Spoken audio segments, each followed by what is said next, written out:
நம் நாயகம் ஸல்லல்லாஹு அலைஹி வஸல்லம் அவங்க தன்னுடைய அன்பு மகளாகிய ஃபாத்திமா ரலியல்லாஹு தஆலா அன்ஹா அவர்களுக்கு ஒரு அழகிய துவாவை கற்றுத்தந்தார்கள். காலையிலும் மாலையிலும் ஓதக்கூடிய துவா. அது என்ன துவா? யா ஹய்யு யா கய்யூம் பிரஹ்மத்திக அஸ்தகீஸ் அல்லாஹும்ம அஸ்லிஹ் லி ஷானி குல்லா வலா தகில்னி இலா நஃப்சி தர்ஃபத ஐன். பொருள்: உயிருடன் நிரந்தரமாக இருக்கக்கூடியவனே, உன்னுடைய கருணை கண்டு நான் உதவி தேடுகின்றேன். என்னுடைய அனைத்து காரியங்களையும் நீ லேசாக்குவனாக.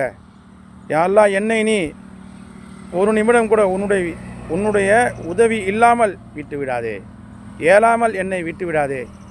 கண்ணியமிக்க அல்லாஹ்வின் நல்லவர்களே, இந்த அழகிய துவாவை நாம் தினந்தோறும் காலையிலும் மாலையிலும் ஓதி நாம் துவா கேட்டால் நிச்சயமாக அல்லாஹ் தஆலா நாம் கேட்டது அனைத்தும் அல்லாஹ் தஆலா தருவான்.